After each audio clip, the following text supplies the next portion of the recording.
Stargirl, Chapter 30. As we idled, stunned and silent, in front of Dory Dilson's sign, Susan's parents came and retrieved her from Mr. McShane's car.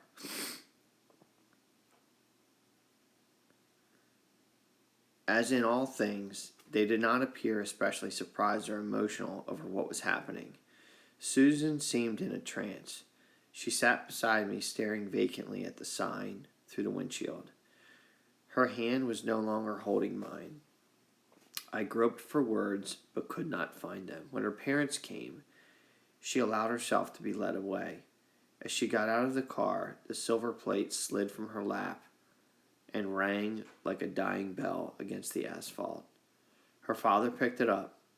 I thought he would take it, but instead he leaned back into the seat where I sat with a strange smile, gave it to me. I did not see her again for the rest of the weekend. By Monday, she was Stargirl again. Floor-length skirt, ribbons in her hair, just like that. She went from table to table at lunchtime, passing out happy face cookies. She even gave one to Hillary Kimball. Hillary took off her shoe and used it like a hammer to smash the cookie on the table. Stargirl strolled among, strumming her ukulele, asking for requests. Cinnamon perched on her shoulder. He strapped onto a tiny toy ukulele. She made her voices squeaky and kept her lips from moving, and it was as if Cinnamon was serenading with her. Dory Dilson, bless her, stood and applauded. She was the only one.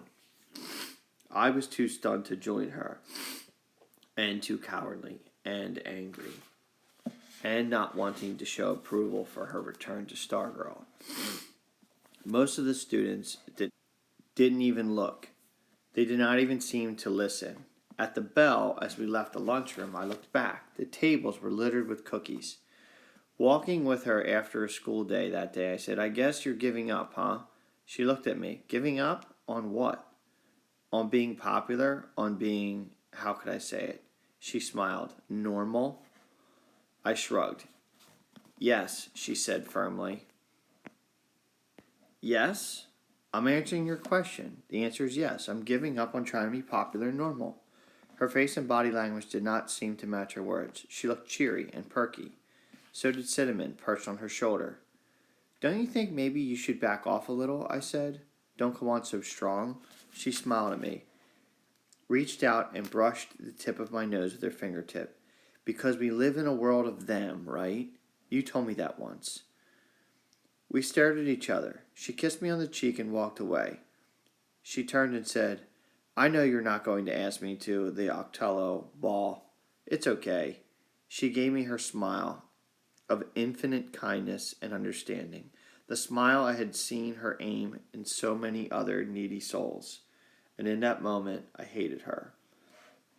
That very night, as if we were playing a scripted role, Kevin called me and said, "So who are you taking to the Octillo ball?"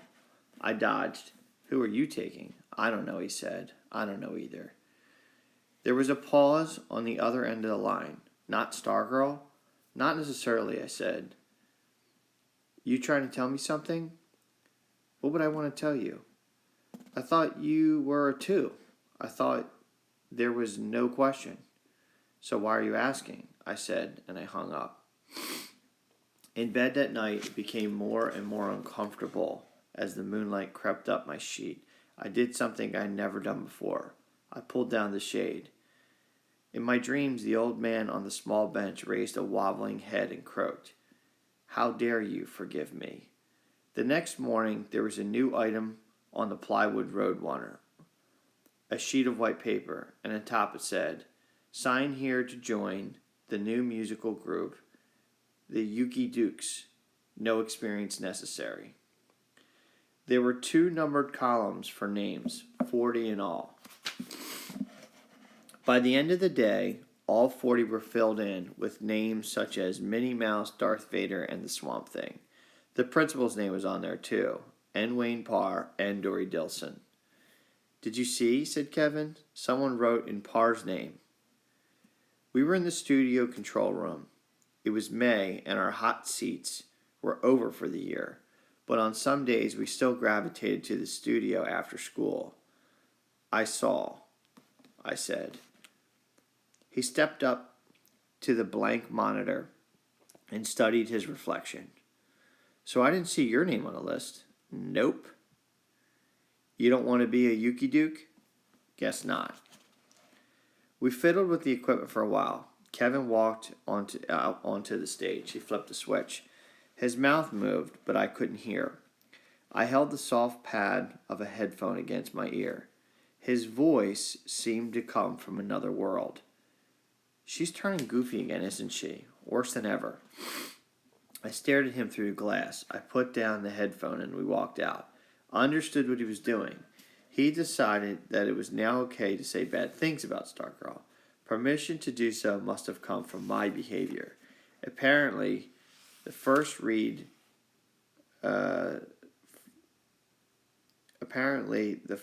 read me was Stargirl herself.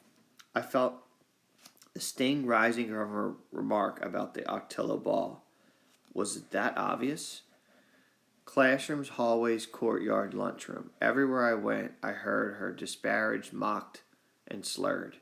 Her attempt to become popular, to become more like them, had been a total failure. If anything, they detested her even more now. And they were more vocal about it around me. Or was I just listening better? She and Dory Dilson, the only Yuki Dukes, did a duet in the courtyard one day after school. Stargirl strummed the ukulele and they both sang Blue Hawaii. Clearly they had been practicing. They were very good. They were also very ignored. By the end of the song, they were the only two left in the courtyard. The next day they were there again. This time they wore sombreros. They sang Mexican songs. Quilito lindo, vaya con Dios, my darling. I stayed inside the school. I was afraid to walk past them, as if they weren't there. I was equally afraid to stand and listen. I peeked from a window. Stargirl was doing her best imitation of a flamenco. The click of castanets came through the window pane. Students walked past, most of them not even glancing in her way. I saw Wayne Parr and Hillary Kimball go past. Hillary laughed out loud, and Kevin and the basketball guys. I realized that now the shunning would never end, and I knew what I should do. I should go out there and stand in front of them and applaud. I should show Stargirl and the world that I wasn't like the rest of them, and that I appreciated her, and that I celebrated her, and the instance of her being herself. But I stayed inside, and I waited until the last of the students had left the courtyard, and Stargirl and Dory were performing for no one. To my surprise, they went on and on. It was too painful to watch.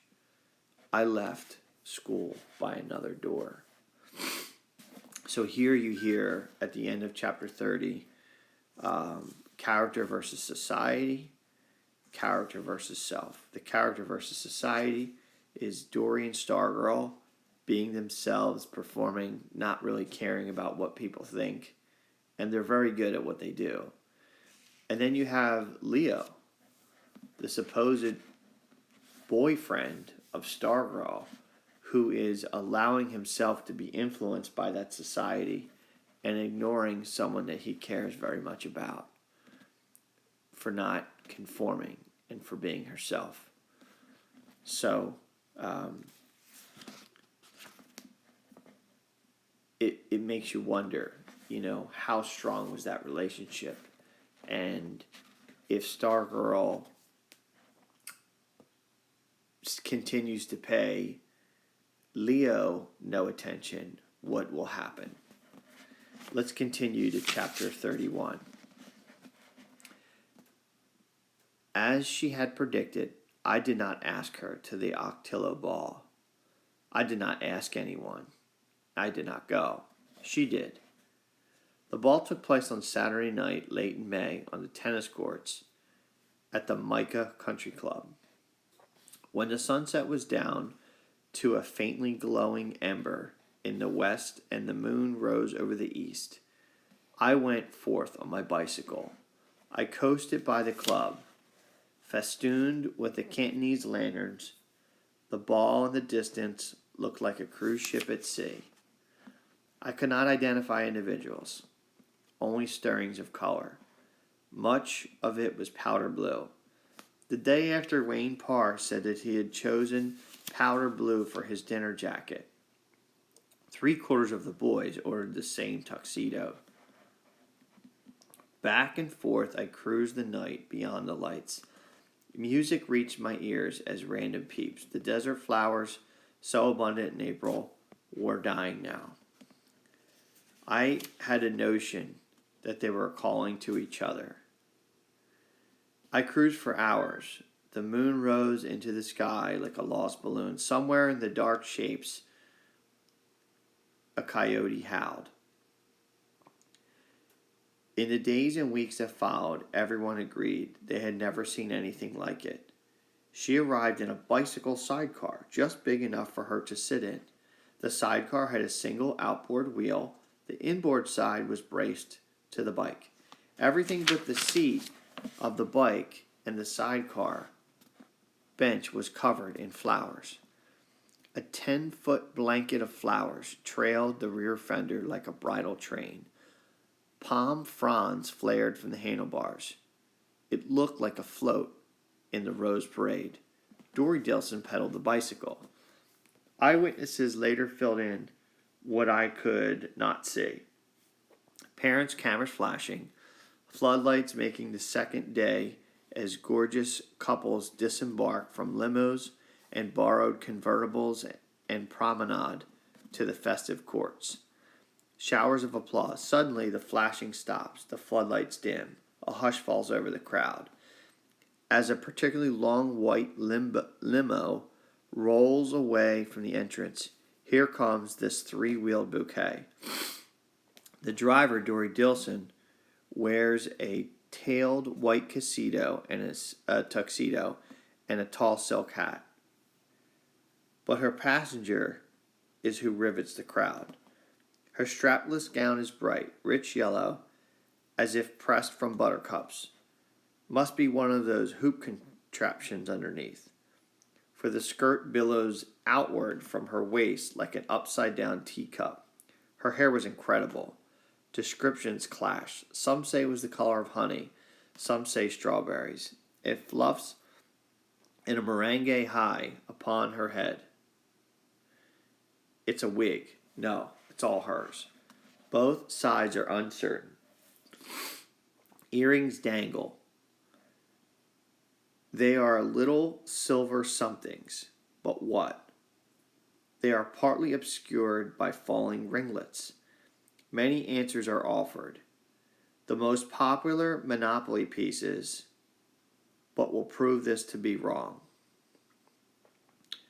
From a rawhide string around her neck dangles a white, inch-long banana-shaped fossil, identifying her as a member of a good standing of the Loyal Order of the Stone and Bone.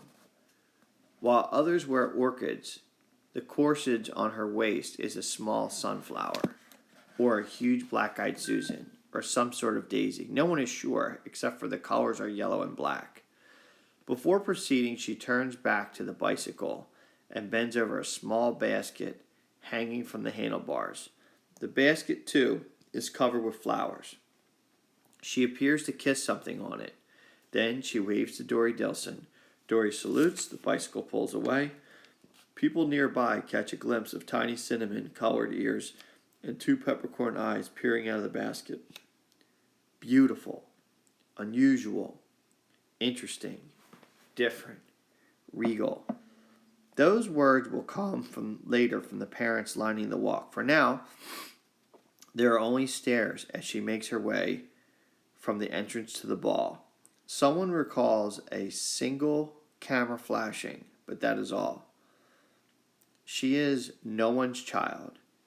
She is the girl they have heard about. As she passes by, she makes no attempt to avoid their eyes. On the contrary, she looks directly at them, turning to one side, then the other, looking into their eyes and smiling as if she knows them, as if they have shared this grand and special thing.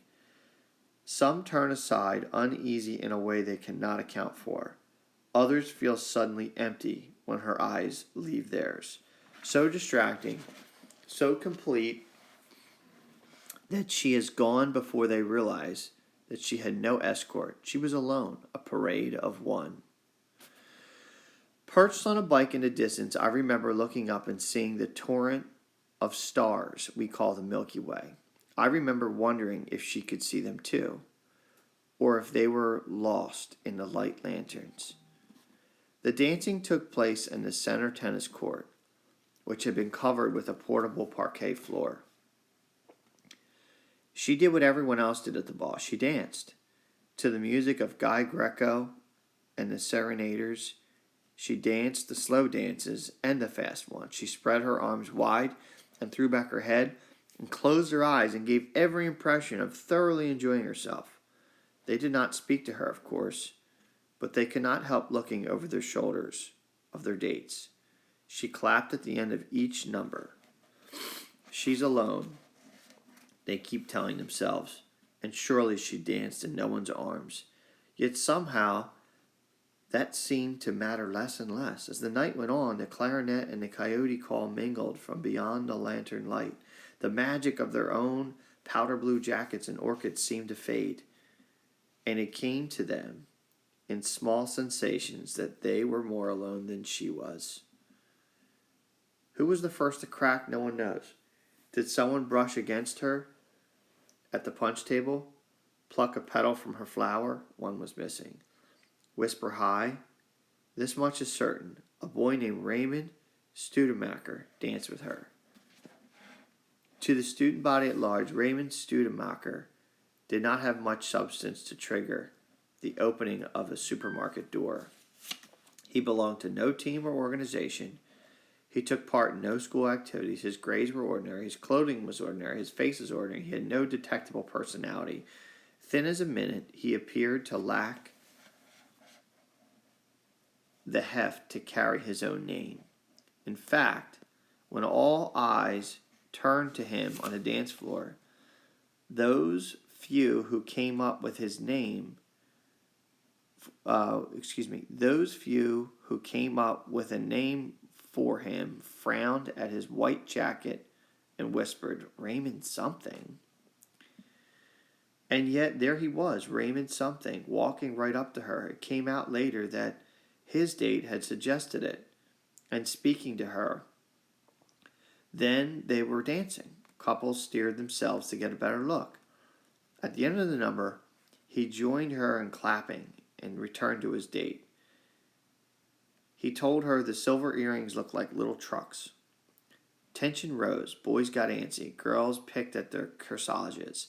The ice shadowed. Several boys broke from their dates. They were heading her way when she walked up to Guy Greco and said something to him. Guy Greco turned to the Serenaders.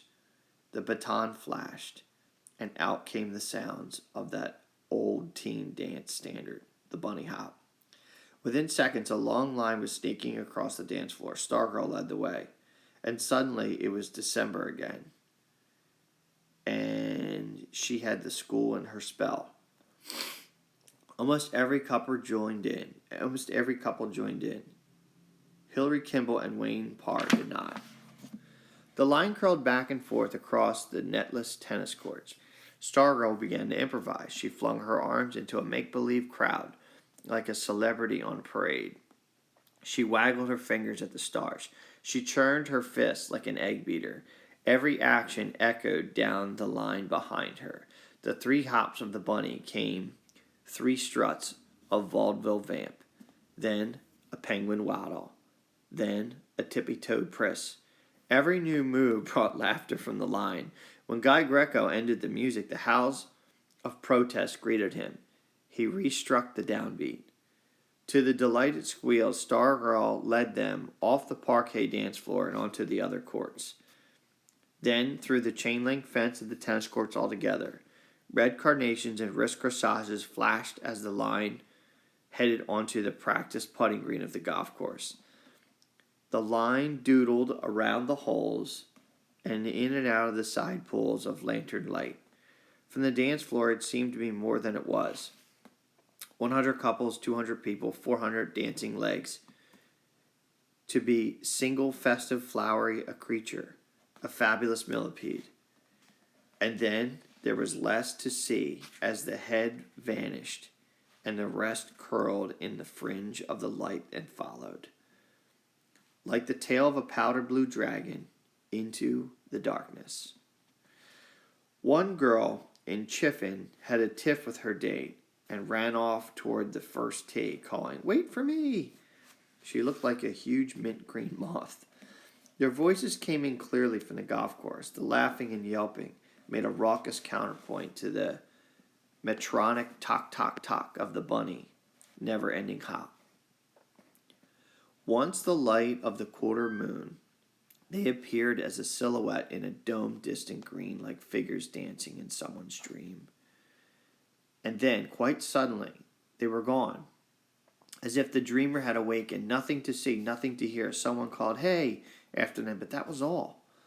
It was, according to those who left behind, like waiting for a diver in water to return to the surface. Hillary Kimball, for one, did not share that feeling.